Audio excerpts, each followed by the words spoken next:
The door was not locked. That was the first mistake. The second? The laughter inside.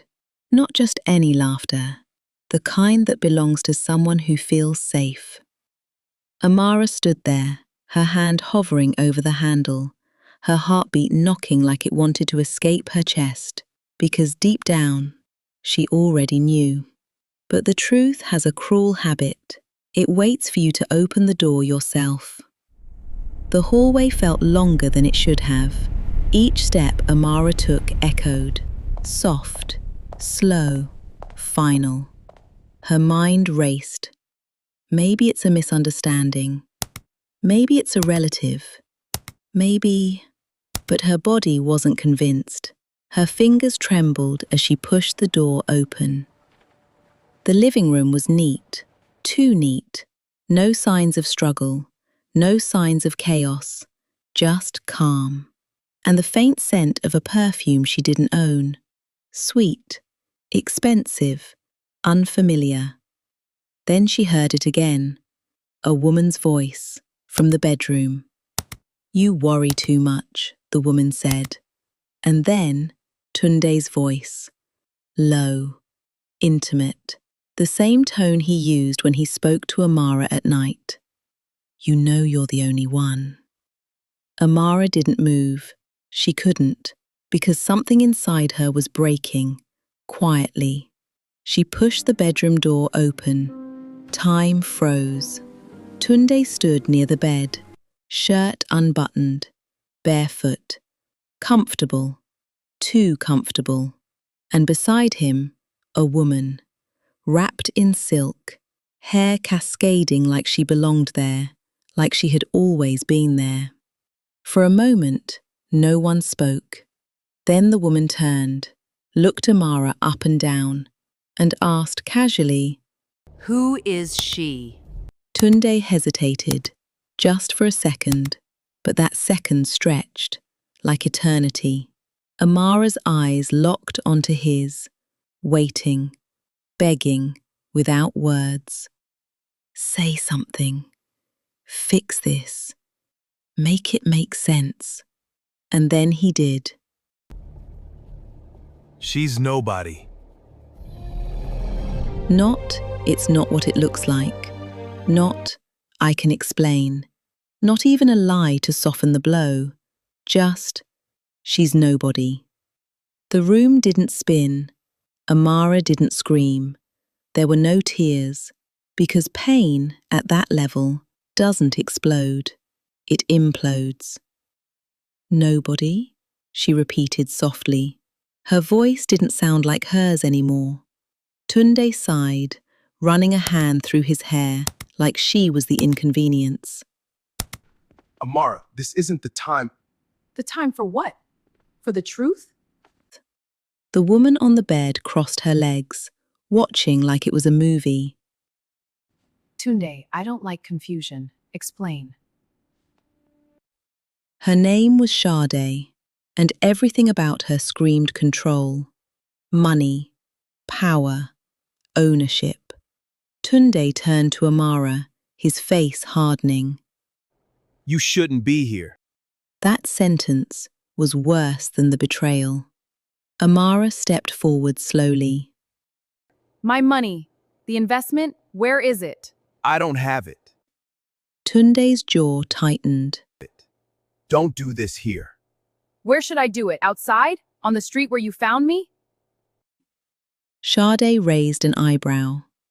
"Investment?" she repeated. Tunde went silent, and in that silence, everything shifted.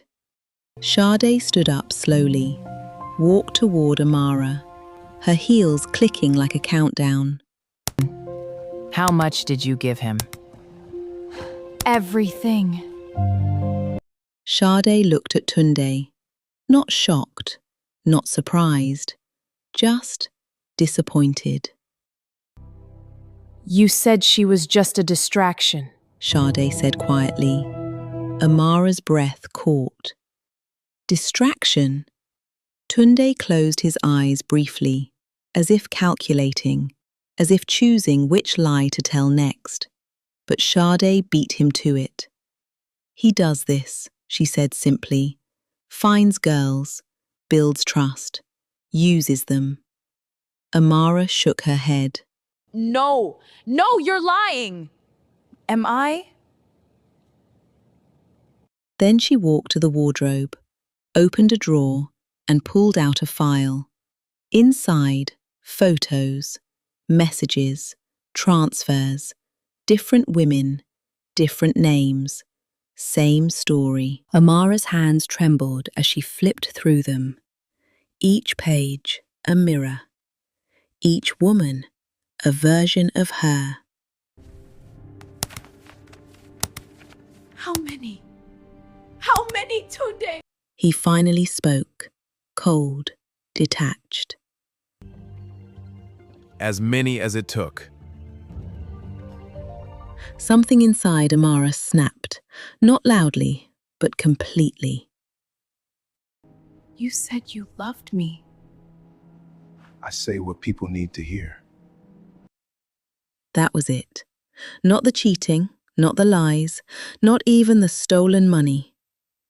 It was the realization that none of it was real. What happens if he disappears? The warning returns.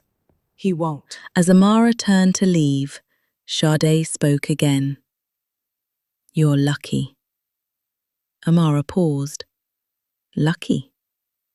Sade nodded. You found out early. Then she added, almost softly, some of us didn't. If you discovered your entire love story was a lie, would you walk away? Or would you make them pay? Amara walked out, step by step, not running, not crying. But something had changed. The girl who walked into that apartment was gone. Outside, Lagos was still loud, still alive, still moving like nothing had happened. But for Amara, everything had.